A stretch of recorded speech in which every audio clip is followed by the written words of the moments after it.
আসসালামু আলাইকুম ফ্রেন্ডস, কেমন আছেন? আশা করি ভালো আছেন। আজকে আমি পুঁই শাক দিয়ে চিংড়ি মাছ দিয়ে ভাজি করব। তো আমি কিভাবে ভাজি করি সেটা আপনাদের দেখাবো। আমার সঙ্গেই থাকবেন আপনারা। পানি ঝরিয়ে তো আমি পুঁই শাক সুন্দর করে কেটে ধুয়ে পানি ঝরিয়ে নিয়েছি। এখন চুলায় কড়াই দিয়ে শাকগুলো আমি সিদ্ধ করে নেব। জাস্ট হালকা ঢেকে দিচ্ছি, এটা আমি সম্পূর্ণ ঢেকে হালকা জাস্ট ঢেকে দিচ্ছি একটু কমে যাওয়ার জন্য। তারপরে আমি ঢাকনা ছাড়াই এটা সিদ্ধ করব, তাহলে কালারটা সুন্দর থাকবে। দেখুন কত সুন্দর কালারটা, ঢাকনা দিয়ে পানি উঠে গিয়েছে।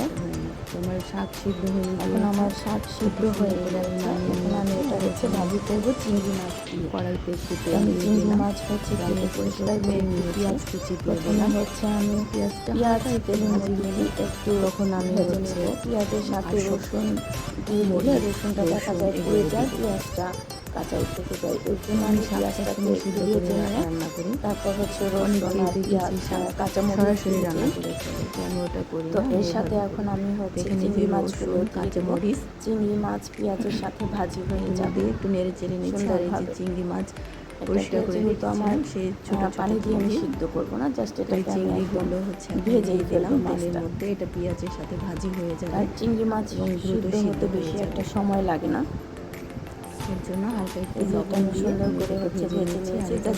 চিংড়ি মাছ সাদা থাকে, এর জন্য আমি হালকা একটু হলুদ দেব, যাতে শুধু মাছটাই হলুদ হয়, শাকের মধ্যে না এটা দেখে হয় ভালো লাগে না। তাই আমি মাছটা আমার সুন্দর ভাজি হয়ে গেছে। ভাজি হয়ে আর একটু বাদামি কালারের রং চলে আসছে।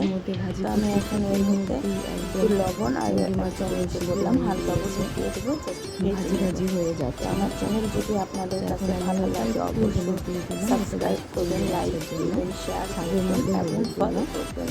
এখানে আমি এটাকে আরেকটু হলুদ দিয়ে দিয়েছি। যেন চিংড়ি মাছটা দুপুরবেলায় রান্না ভাজি জানালা দিয়ে প্রচুর রোদ আসছিল, এর জন্য প্রথমে কড়াইটা একদম রোদের আলোতে সাদা হয়ে গিয়েছিল, বোঝা যায়নি।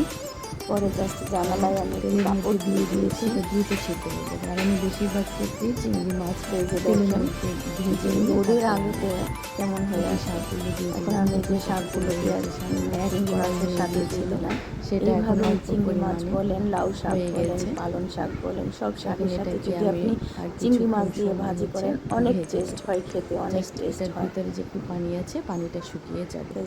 তো আমার শাকটাকে আমি হালকা একটু ভেজে নেব, যতটুকু শাকের ভিতরে হালকা পরিমাণে পানি আছে, জাস্ট পানিটা শুকিয়ে যাবে, তারপর আমি নামিয়ে নিব। শাক ভাজি। তো আমার এই রান্নাটা কার কার ভালো লাগছে অবশ্যই কমেন্টস করে শেয়ার করবেন মাছের সাথে এবং জানাবেন। ধন্যবাদ।